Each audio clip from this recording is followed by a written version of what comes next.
Hey guys, welcome back to the channel, and today guys I am going to be watching a scene from the movie Cold Mountain, which features the 1864 Battle of the Crater, and what I'm going to be doing is I'm going to be reacting to it, and I'm going to be assessing its historical accuracy. Guys, a little bit about myself. I'm a massive history buff. I'm a huge Civil War nerd. I'm actually training to become a historian, and I used to be a Civil War reenactor, so I take the history of the American Civil War very seriously. But guys, full disclosure, I have never seen the movie Cold Mountain. I actually don't even know what it's about. All I know is that there's a scene which features the Battle of the Crater. So like I said, we're gonna watch it together, I'm gonna react to it, and then I'm gonna give it a final grade based on its historical accuracy on a scale of 1 to 10. So guys, let's just get right into it. Here we go. Alright, that's it. A real Yankee good morning.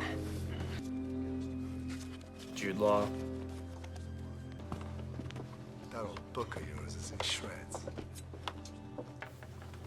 Alright guys, we're gonna pause it there because I want to give a little bit of backstory, background, context information about the Battle of the Crater before we get into anything crazy. So this battle took place during the Siege of Petersburg, or some people like to call it the Petersburg Campaign in 1864. And this campaign was almost 10 months long. And this is where General Ulysses S. Grant and his army faced off against the Confederates under the command of Robert E. Lee. Grant's objective was to take the city, and Robert E. Lee's objective was to defend it. The Petersburg Campaign came after Grant's Overland Campaign, where after a series of bloody battles and maneuvers, Ulysses S. Grant came very close to taking the city of Richmond. So Ulysses S. Grant wanted to capture the city of Petersburg, which was south of the Confederate capital of Richmond. He felt it was the back door into the Confederate capital. On top of that, there were 4 major railroads that went into the city of Petersburg, which was connected to Richmond, and it supplied the Confederate capital. It was supplying troops in the field. So basically taking Petersburg and denying them these strategic railroads would basically spell destruction for the Confederacy. If Grant took the city, nothing would stop him from capturing Richmond. However, the initial attempt to take the city itself failed, and as a result, the two sides settled in for a very long siege. And what ensued is both sides developed highly sophisticated trench systems and networks, which this developed into a stalemate, and this campaign and siege was defined by stagnant front lines, stalemate, constant artillery barrages, frontal assaults, and if that sounds familiar, this actually foreshadowed what the Western Front of the First World War would look like. So this siege, you got one army on one side, the other army on the other side, and constant bombardments, constant frontal attacks and trenches. And as a fun fact, guys, actually, this has nothing to do with the movie, but my 3rd great-grandfather was at the Siege of Petersburg. His regiment, the 17th North Carolina, fought in the battle. They weren't at the crater, but I thought it'd be cool to share that my 3rd great-grandfather was at the Siege of Petersburg. Yeah, so anyway, that's the backstory to what the Petersburg campaign would look like. So let's just get back into the movie. Same as us. Seen too much war. Don't worry, son. Yep. You can see those sharpened poles, the sharpened wooden logs. That's actually real. This was before barbed wire was invented. So in order to defend your trench, it was pretty standard to have logs and long sticks sharpened. That's not unrealistic. Ain't open yet. Ooh, he lights the match. Here we go. Alrighty, we're starting. Okay, I'm pausing it right there because there's a few things that jumped out immediately after what we saw. So let's just dissect what we saw real quick before we continue, before the explosion goes off. So what we saw is a mine shaft, a long mine shaft with a bunch of explosives in it, and the Union troops just lit a fuse. I don't know if the movie explains this prior to in a previous scene, but for the sake of what we're seeing here from this 7-minute video, The fighting at Petersburg was a stalemate, and frontal assaults weren't yielding much success. So men in the 48th Pennsylvania, under the command of Lieutenant Colonel Henry Pleasants, actually came up with an idea that they thought would end the stalemate. So the Confederates held a position. There was a very strong strategic point known as Elliott's Salient. It was a strong defensive position that held entrenchments and artillery, and it was a crucial point to hold because 500 yards beyond it was the Jerusalem Plank Road, which ran along another crest to Petersburg. There was a place known as Cemetery Hill, which dominated the terrain surrounding Petersburg. I mean, it might be a bit difficult for us to talk about it. Let's just visualize it, and I'll take you there personally so you can see for yourself what this really looked like. So guys, I'm actually here right now at Petersburg, at the site of the mine for the Battle of the Crater. So this is the actual site where Union troops from Pennsylvania under the command of Colonel Pleasants dug a very, very long tunnel under the Confederate position. So the Confederate position known as Elliott's Salient was strategically important, but it was very well fortified. And the idea was to dig a very, very long mine shaft, go under the fortifications and blow it to smithereens. So we're actually here right now. So what the movie doesn't really get right is a couple things. Basically in the movie, it looks like the fuse is lit and then the Union troops leave and they just pack the doorway and then ba-boom, that's that. When in actuality, it's actually not quite what went down. So the fuses used in this tunnel, this very, very long tunnel, were basically a bunch of 10-foot fuses that had to be spliced together. So think about it when you're doing like electrical work, you have to splice wires together. You had to do that with the fuses. So it was estimated that it would take about a little over 15 minutes for the fuses to actually reach the explosives and blow up the Confederate position at Elliott's Salient. However, after a while, nothing happened. In fact, a lot of Union troops were really, really worried. Colonel Pleasants was like, either something went wrong or the fuse went out at one of the splices. So it took a lot of courage, but troops eventually went back into the tunnel to find that, yes, it is true that the fuse went out at one of the splice points. So they had to relight it and run out as quick as possible and then brace the doorway so the explosion wouldn't fire out through the tunnel. All right, let's get back into it. Where'd you come from? Hey, that's fresh breakfast. I could see why Confederates would be excited to catch a rabbit, because rations for them was low.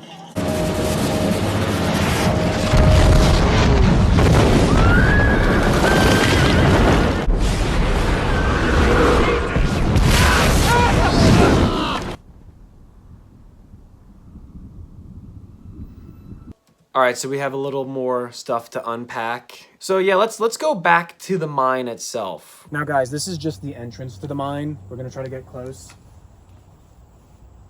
You can't really see anything except a picture of a Union troop kind of crouching down, looking back at you. This would have been 500 feet long, over 500 feet long. And at the end was a T-shape where the Union troops packed a bunch of black powder explosives. This was about 8,000 pounds of explosives. So when it actually went off, what you see in the movie is actually accurate to how the explosion would have looked.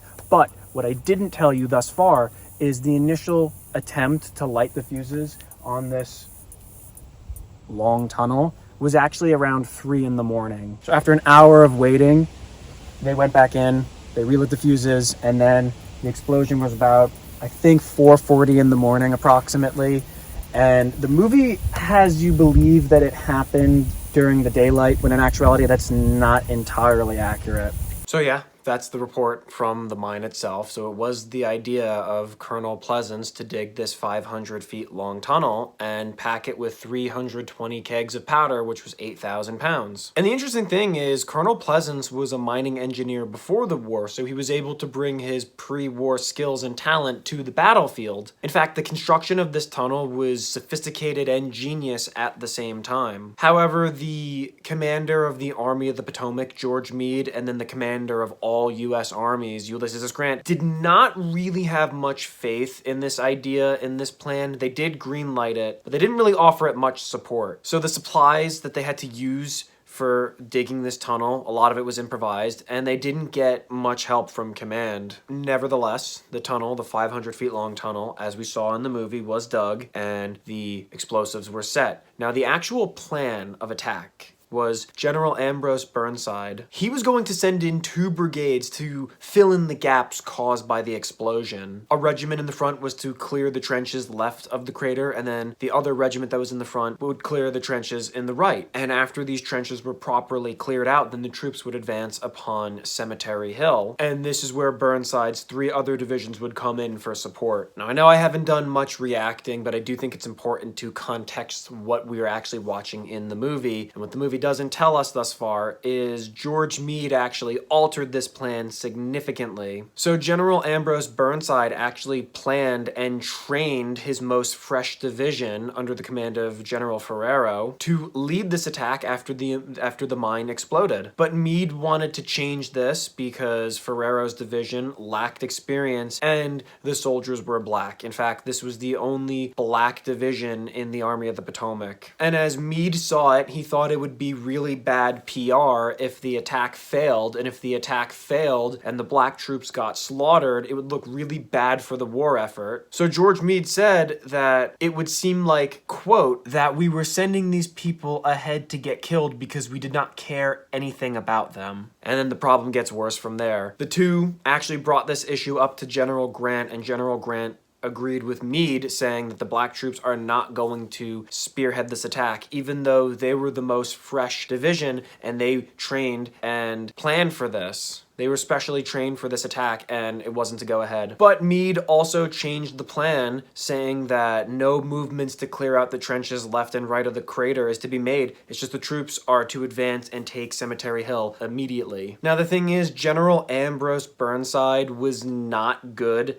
at improvising, and I think his plan was a good one, but the fact that it was altered significantly by Meade really threw things off for Burnside. And he had to choose another division to spearhead this attack, and in order to choose a division, he had his division commanders draw straws. And the outcome of this was General James Ledley's division was going to lead the attack, but the problem is this man, and I'm putting this mildly, was not really the best candidate to be the leader of the division to make this attack, because he was accused of being a drunken coward. He had a very, very bad reputation. But anyway, now that we have the context out of the way, let's get into the movie again.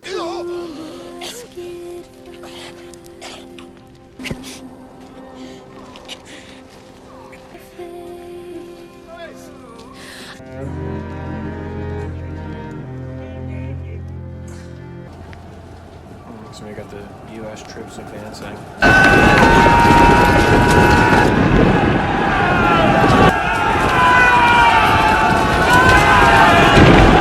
They're just stampeding down into the crater.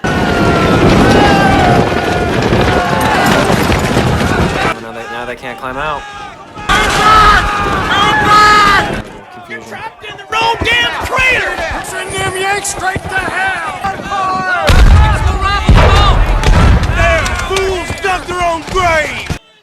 Alright, so we're now getting into the fight itself. There's a couple things I need to address because some things were wrong and some of the timeline is a bit jumbled, but let's just address the first thing. So in the movie, we see the troops lying down awaiting the explosion, and afterwards it goes off and you just see the Union troops advancing flawlessly. However, that's not what actually happened in real life. In fact, the troops were not really prepared for moving across the tangle of fortifications. So those defensive structures that you see, those wooden spikes, were not moved properly for the attackers to get through when they wanted to advance. In fact, after the explosion, there were even Union troops who turned around and ran to the rear. And then it actually took about 10 minutes to reform these soldiers to start the advance, and this loss of 10 minutes was a loss of critical, crucial time. So the movie has it seem like these guys were awaiting the explosion, and they were already organized, and then once it goes off, once the explosion goes was off. The Union troops were just going to move forward. But in actuality, the advance was extremely sloppy. In fact, the Union troops had to climb out of their trenches with really crappy improvised ladders that were made of muskets. So when the men finally got out of their trenches, their formation was really sloppy and their advance was also really disorganized. And obviously, their formations were wrecked when moving forward. So when the Union troops get to the crater itself, the movie makes it seem like they just jump right into it immediately, which not entirely true. So in real life, a lot of the soldiers ran to the crater and they were in awe of what they saw. They were standing in amazement at the scene because this crater was at most 200 feet long, 30 feet deep, and there was a 12-foot mound around the rim of this crater. And the Union troops actually paused their attack to stop and look at the amazing sight that lay before them, the rim of the crater. You know what? I think it would be better if I just showed you for real what it looked like. Enjoy this. All right, guys, so we are back. Once again, we are at the site of the Siege of Petersburg, and this is the actual real site of the crater. Now, in the movie, it makes it look like the Union troops are advancing immediately into the crater. It makes it look like they are boom, bang, explosion, let's go get them. In actuality, it's not really how it happened. In fact, advancing from the Union lines was stalled, slow, really sloppy, really poorly executed. And then when the troops actually got to the crater itself, the Confederates were dazed and confused. The Union troops were in awe, kind of just looking into the crater like, whoa, what a sight. I've never seen something like this before. And it is true that some of the troops did capture the positions around the crater, but it wasn't like in the movie where it was like immediately. The troops came forward, they surrounded the rim of the crater, and then, like in the movie, eventually they did advance into the crater itself, which in the original plan, as I mentioned before, Ambrose Burnside's plan, the original division of colored troops were trained to not go into the crater. They were trained to go around the crater and go into the other parts of the trenches and the earthworks to capture the fort at Elliott Salient. But unfortunately, the troops did go into the crater itself, and well, the rest is, as they say, history. But that is us on the ground reacting to the movie, but also being at the spot where it really happened. Let me try to get a better view for you guys. So it's not really easy to see. It's not a lot, but this is the crater. Obviously, some parts are a little bit more defined than others. You can even see the rim, like the outer rim of the crater, but that is what we have. So yeah, let's get back to the reaction. And actually another thing that I failed to mention was after the explosion and the mine went off, Union batteries with 160 guns began to open fire on the Confederate positions. But like I said, in real life, Union troops moved into trenches to the left of the crater and the right, and then they did advance into the crater, and then they began to form battle lines. But it was all really, really sloppy and not as quick as the movie shows it. It's a turkey shoot! It's a turkey shoot! They run themselves to a Drawn halt! rifles. Hell busted! Actually, "Hell is busted" is a real quote from a real soldier who actually did describe that from the battle. That was a very interesting little detail that we just saw. But as you can see, we see a soldier throwing rifles into the pit, and you can see the Union troops who are helpless and at the bottom of this crater, and the Confederates at the rim of it shooting into them, calling it a turkey shoot because they're very vulnerable. So let's just continue to see what we got. Yes, and then that guy got speared.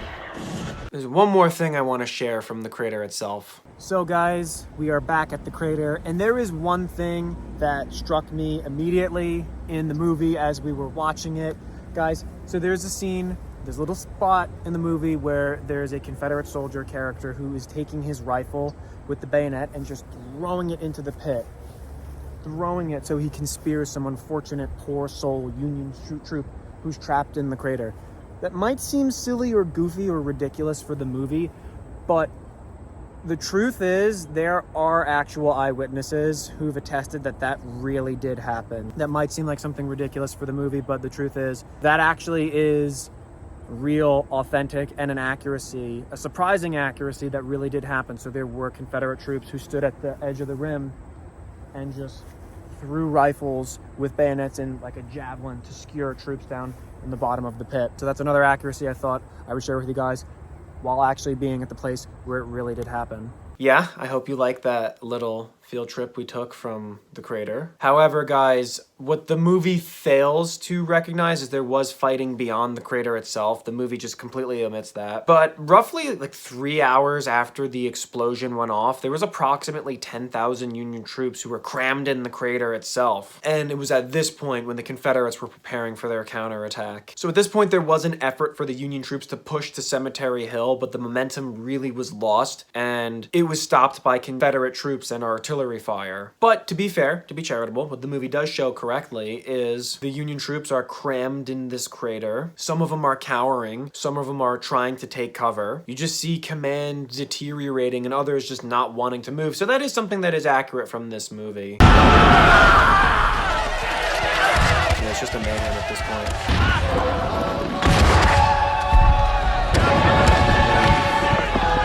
See the guns moving up. Point blank range, it's brutal.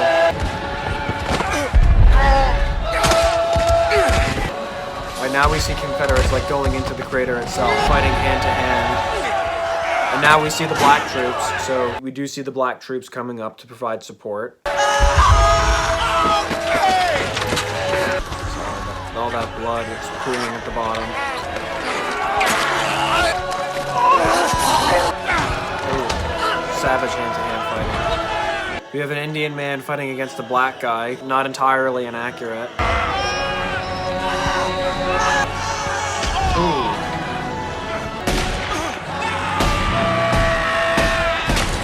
Look at all that blood pooling and making that mud. That's gross. That's what you would see.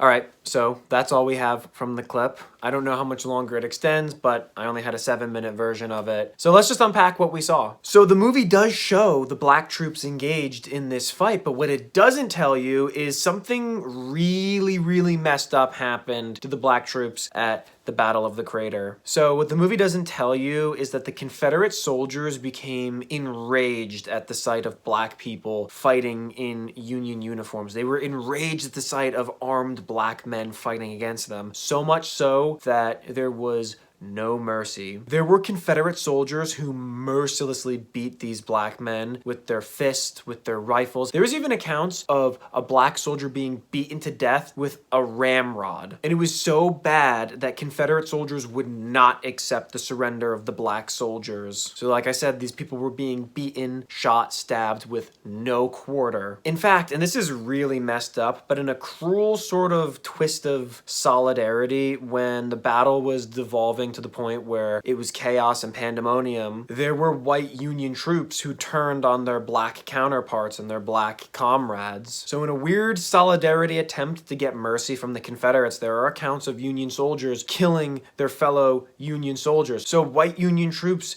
turned on the black Union troops, hoping that if they killed them, they would somehow be treated more merciful by the Confederates, or maybe if the Confederates saw that white Union troops were killing black Union troops, they would accept their surrender. That's messed up, but it did happen, and the movie did not show that. So during the fight, when the battle was going poorly, white Union troops started killing their own men, killing their own comrades. And there were even white officers leading these black troops who would rip their ranks off or try to strip any sort of identification on, because if you were caught leading black troops, you were just as guilty, and the Confederates would have shown you no mercy either. But something that the movie did do right is you actually see Confederates firing mortars at point-blank range or artillery into the crater itself at the Federal troops. That is something that really did happen. Now, overall, I'd say the movie skips right to the fighting that happens inside the crater itself, but it does ignore a lot of things that happened prior to that and the fighting outside of the crater. I mean, this battle was a very long fight. The explosion was at 4:40 in the morning, and the battle ended at roughly 2 p.m. The movie doesn't really show that, but I'm gonna be lenient because I do understand when artistically movies have to shorten the lengths of historical events for time constraints of runtime. So I don't really hold that against the movie for shortening the length of the battle just for the sake of time. But the depiction of the turkey shoot, as the Confederates put it, where the Confederates did eventually line the rim of the crater and fired into the helpless Union troops, that is accurate. And then also having them jump into the crater and engage them hand to hand, also accurate. The movie doesn't really show this, but it was said that soldiers were trying to climb out and they would be shot and they'd roll down the crater, and some soldiers were actually taking cover behind dead bodies and the bodies would stack really, really high. And we don't really see that, but what we do see is the blood and the mud and the really gross nature of the film. So I would say that's pretty accurate of what we saw. In fact, General Ulysses S. Grant said that this was the saddest affair that he had ever witnessed during the Civil War. And the Union, the casualties were almost 4,000, and the Confederacy, a little less than 1,500. So this was a very lopsided, one-sided battle in favor of the Confederacy. And this battle, it was botched. It didn't go well. The plan could have been great, and the execution was really sloppy, and unfortunately, General Ambrose Burnside was blamed for it, and he was removed from command for the rest of the war. And unfortunately, Burnside, even though he planned the attack, and it was a good plan, General Meade screwed with it, altered it, and that's the price that the army had to pay for it. Now, overall, based on what we saw, there were inaccuracies, but there were some things that were accurate. What would I give this as a grade on 1 to 10? I would give this a 4 out of 10.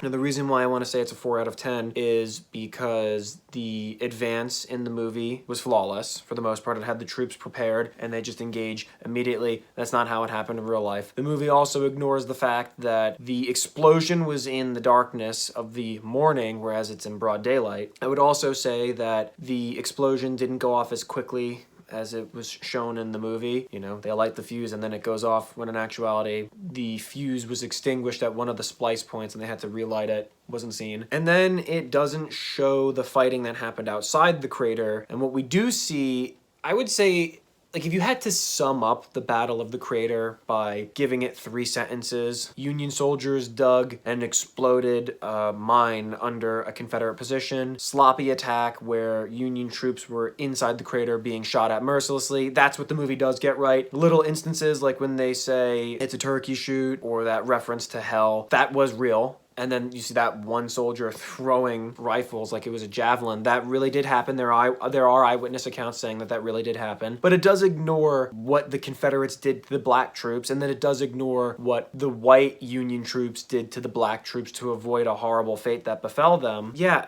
I don't know if the movie continues much more beyond this. If it does and I missed something, that's all I saw, therefore I apologize. But I say my overall assessment is a 4 out of 10. I think it gets the general idea of what happened at the crater right, but it excludes a lot of important things, a lot of details that happen outside of the crater, and it shortens the battle significantly and only focuses on when the troops are helplessly crammed in the crater as opposed to the engagements outside of it and what's going on behind the scenes with command. That's my historical grade of it. So what did you think? Did you like it? Well, comment below to let me know. If you think I missed anything, if you think my assessment was wrong, absolutely comment below, let me know. We can have a discussion on that. I'm totally cool. I'm totally open for that. Furthermore, if you got something out of this video, if you found it entertaining and informative, then please hit that like, hit that subscribe, comment below, and also follow me on Instagram. That's going to be linked in the description below. That's all I have for you guys. Thank you for watching.